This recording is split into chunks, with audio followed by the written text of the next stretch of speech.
संस्कृताय पुनः स्वागतम। नीति शतक यानी कि भर्तृहरि के द्वारा रचित इस ग्रंथ को लेकर पुनः इस ऑनलाइन क्लास में मैं उपस्थित हुई हूँ। आप देखेंगे कि भर्तृहरि ने जैसे कि उनके द्वारा रचित त्रय शतक, इसमें श्रृंगार शतक भी है, नीति शतक भी है और वैराग्य शतक भी है। तो इसमें नीति शतक की जो बातें हैं, जो नीति पूर्वक बातों को हमें बताती हैं, इसमें वो अपने श्लोक में जो यहाँ पर प्रदर्शित किया गया है उसमें बताते हैं कि व्यक्ति जब विवेक से युक्त भले ही रहे, अगर अहंकार से युक्त हो जाता है तो उसका पतन भी बहुत प्रकार से होता है। छोटे से जरा सी बात से उसका पतन नहीं होता, अनेक प्रकार से उसका पतन होता है। तो कहने का तात्पर्य है कि व्यक्ति को कभी भी अपने विवेक पर, अपनी बुद्धि पर ना तो हीन होना चाहिए, ना तो अहंकार करना चाहिए।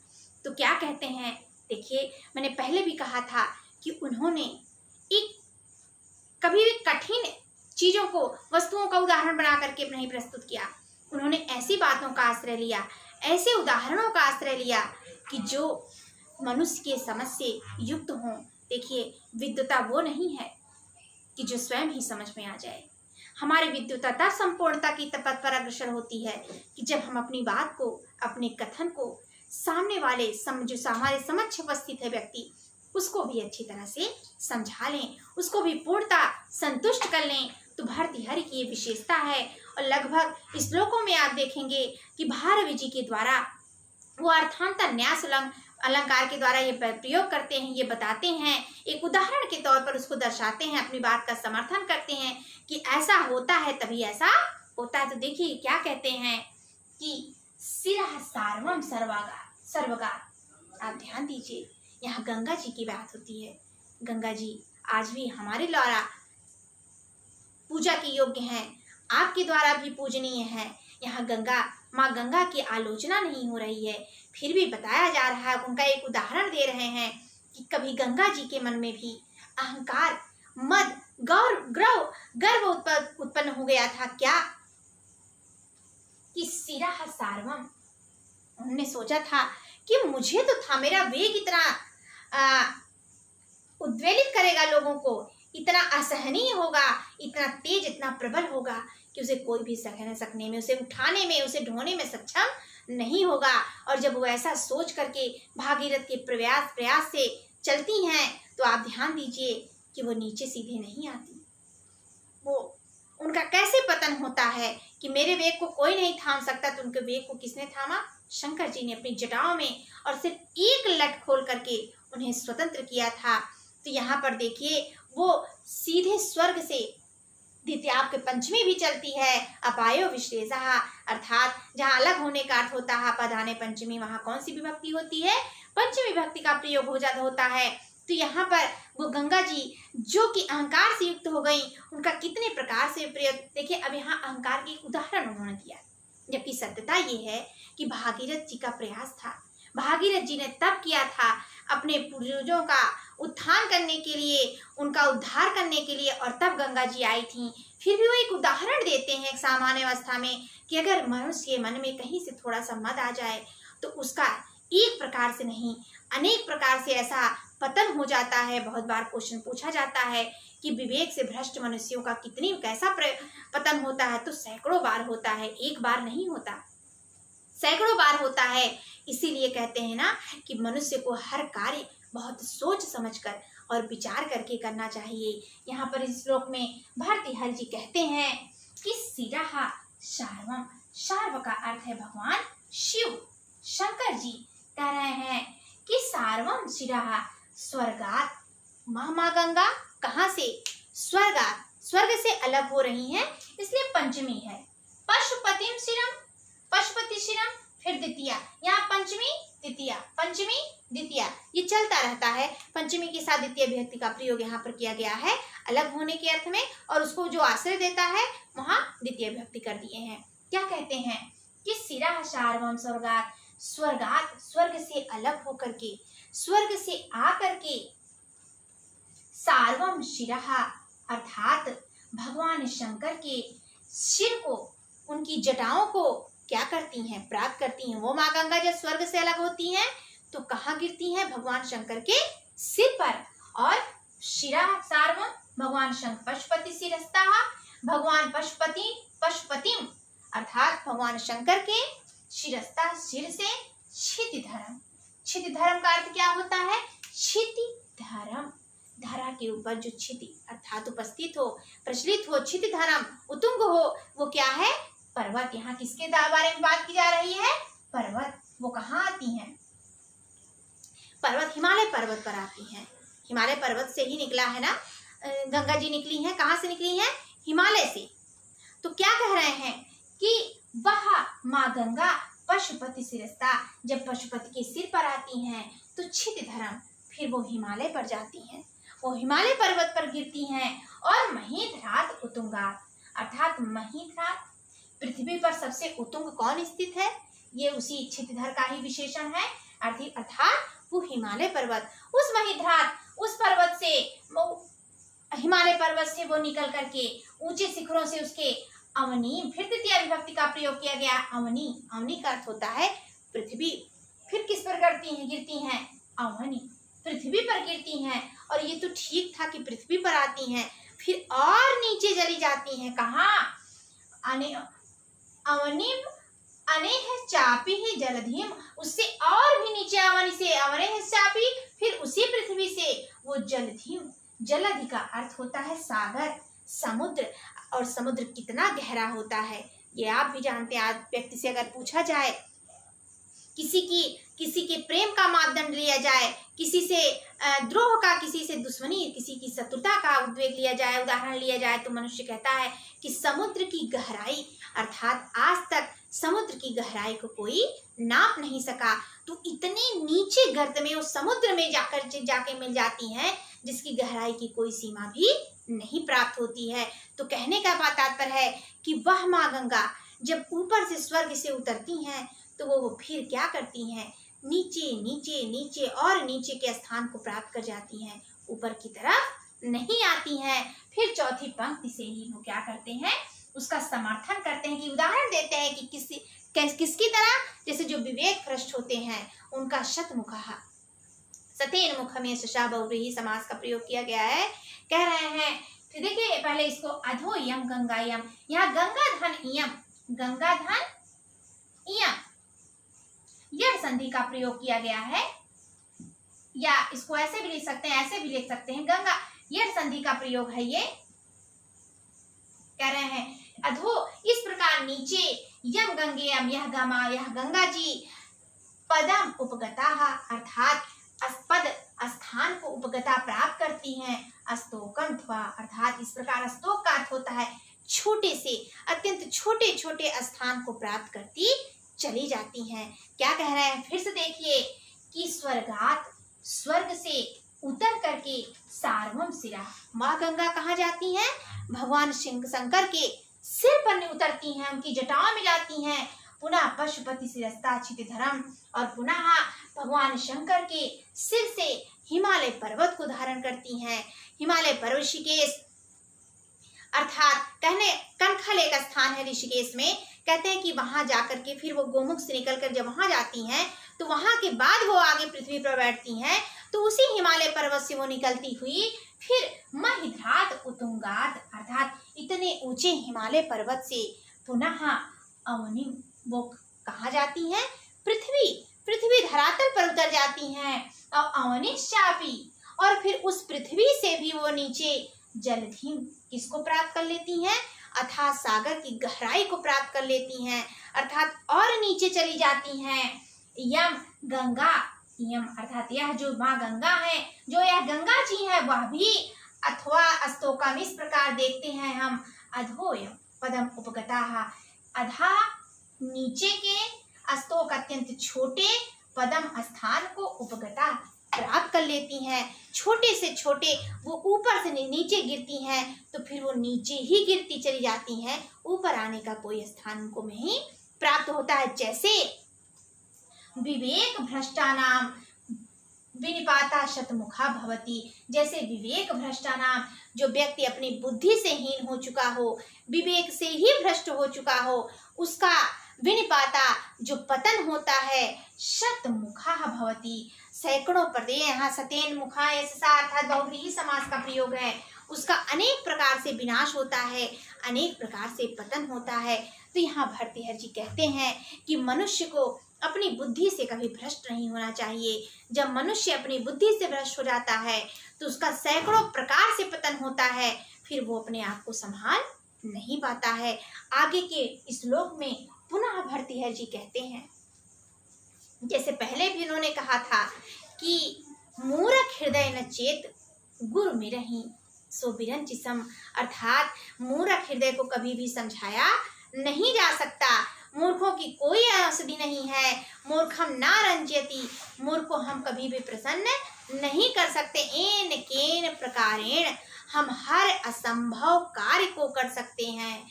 विश्व के जितने भी इम्पॉसिबल शब्द हैं वो हम संभव कर सकते हैं, लेकिन हम मूर्खों को समझाने का जो कार्य है वो नहीं कर सकते। और इस पर भी उन्होंने आगे क्या लिखा आप ध्यान दीजिए।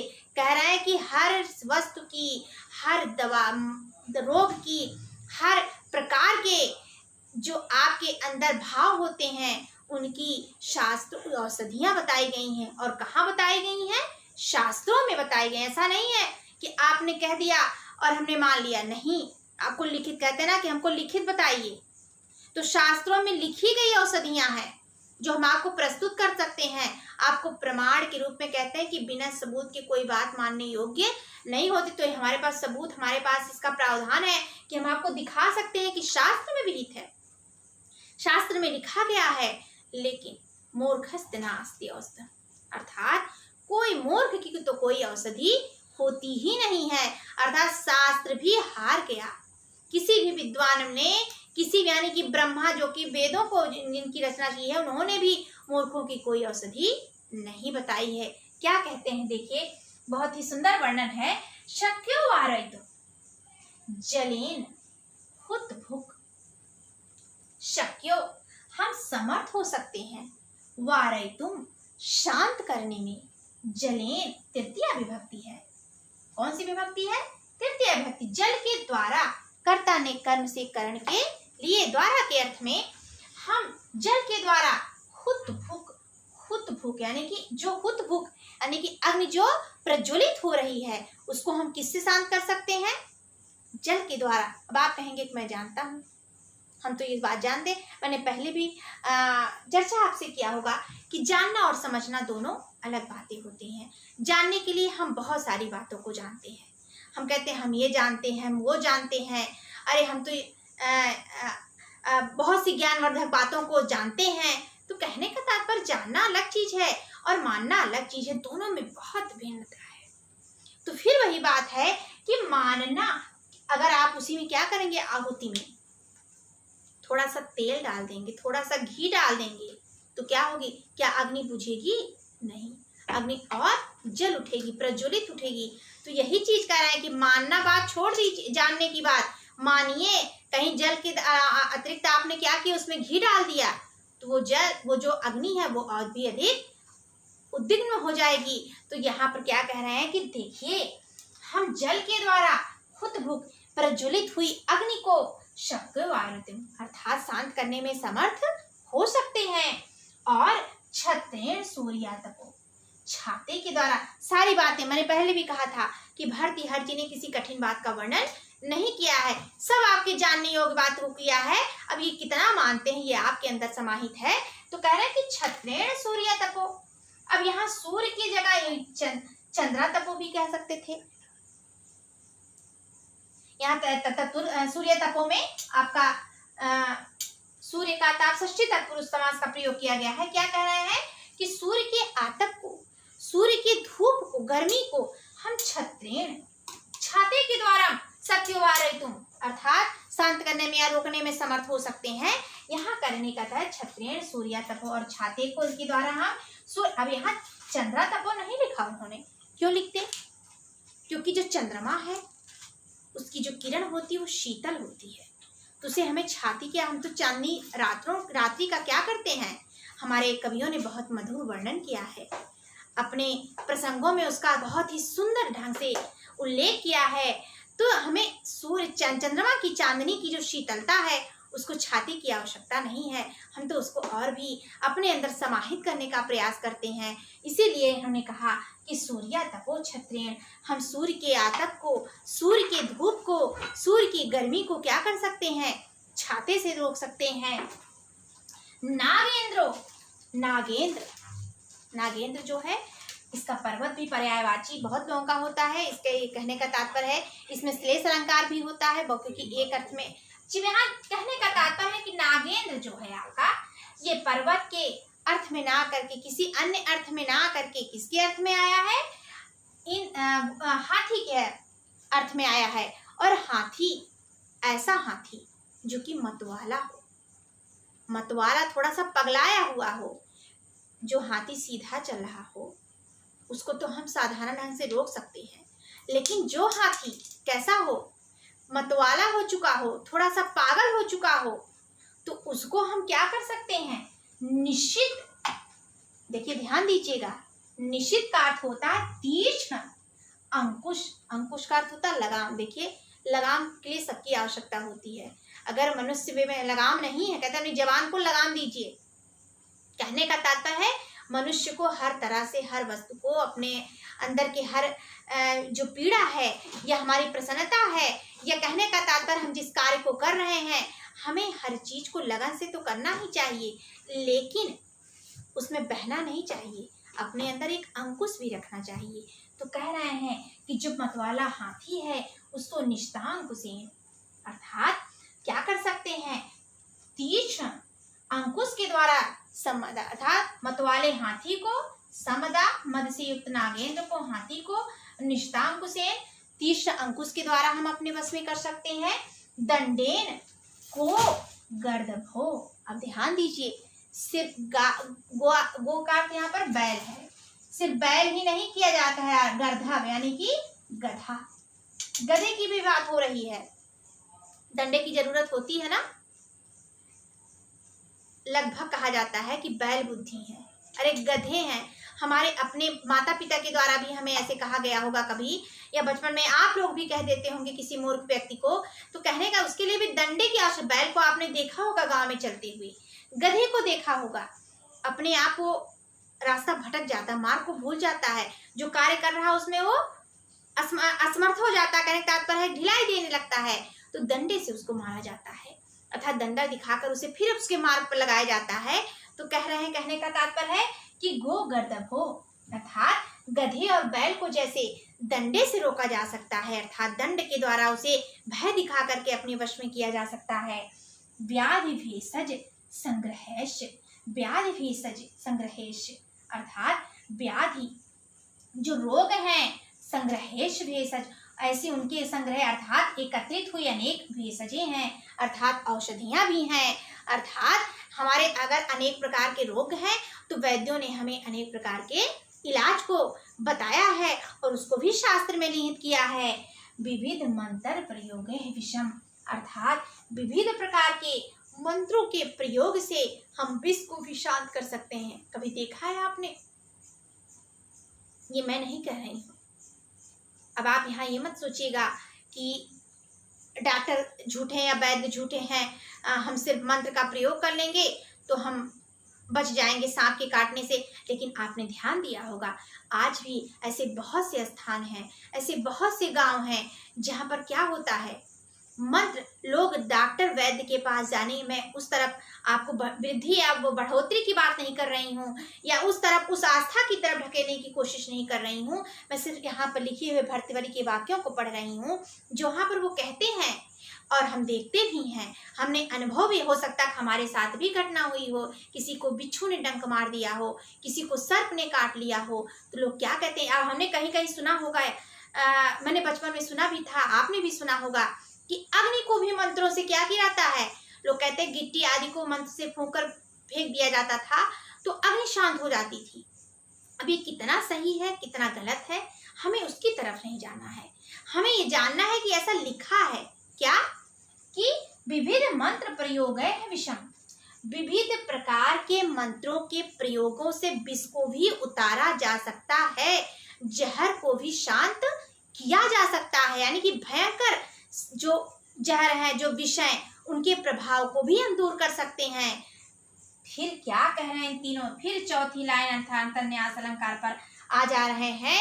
एक उसका विशेषता, उसका विशेषण बता दे रहे हैं। क्या कहते हैं? सर्वस्यम औषधमस्ति, सबकी औषधि विद्यमान है। शास्त्र विहितम, वो भी ऐसे वैसे नहीं कि हमने अपने मन से कह दिया। शास्त्र विहित, शास्त्रों में लिखी हुई, अर्थात मैं शास्त्र में लिखा हुआ दिखा सकता हूँ कि सर्वस्वम औषधमस्ति, प्रत्येक वस्तु की औषधि व्याप्त है। लेकिन मूर्खस्य, मूर्ख व्यक्ति की, मूर्ख लोगों की नास्ति औषधम, ना अस्ति औषधम, यहाँ भी अर्थ संधि है। क्या कहते हैं? मूर्खों की कोई औषधि नहीं है, मूर्ख की कोई भी औषधि नहीं है, वो भी शास्त्र विहितम, शास्त्र में बताई हुई। क्या कहा उन्होंने? कि शास्त्र विहितम, शास्त्र में बताई हुई। जलेन हुत भुक्वारितम शक्यो, हम अग्नि को धधकते हुए, प्रज्वलित हुए अग्नि को जल से शांत कर सकते हैं।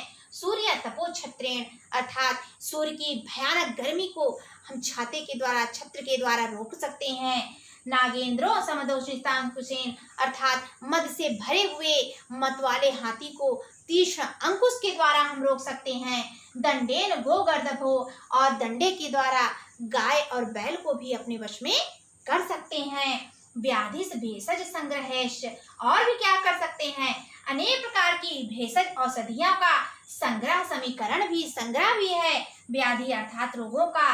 कहाँ पर फिर आया विशेषण? ये सारे उस शास्त्र विहित का विशेषण है कि अर्थात शास्त्र में लिखित ये सारी चीजें व्याप्त हैं। विविध मंत्र प्रयोगे विषय, अर्थात अनेक प्रकार के मंत्रों के प्रयोग के द्वारा हम अनेक भयानक विषयों को उतार भी सकते हैं, उनको रोक भी सकते हैं। लेकिन क्या नहीं कर सकते? सिर्फ एक वस्तु नहीं कर सकते, जिन्होंने पहले भी बार बार बताया है। वो क्या है? कि शास्त्रस्य विहितम सर्वस्य औषधमस्ति, शास्त्र में बताई हुई सभी प्रकार की औषधियां व्याप्त हैं। मूर्खस्य नास्ति औषधम, लेकिन मूर्ख की कोई भी औषधि शास्त्र में व्याप्त नहीं है, किसी भी मनुष्य के पास नहीं है। इसलिए नहीं है क्योंकि स्वयं ब्रह्मा ने भी इसमें हार मान लिया है। उन्होंने मूर्ख की कोई औषधि नहीं बताई है। तो इस प्रकार हम देखते हैं कि भर्तृहरि जी ने अपने न्याय पूर्वक बातों को लेकर के, नीति पूर्वक बातों को लेकर के अनेक प्रकार के वर्णन को किया है, और ऐसे ऐसे वर्णन को किया है जो आज भी प्रशंसनीय है, हमें न्याय के मार्ग पर चलने को प्रवृत्त कराते हैं और हमें बताते हैं कि हमें किस प्रकार के मार्ग का अनुसरण करना चाहिए। पुनः मिलते हैं अपने अगले वीडियो।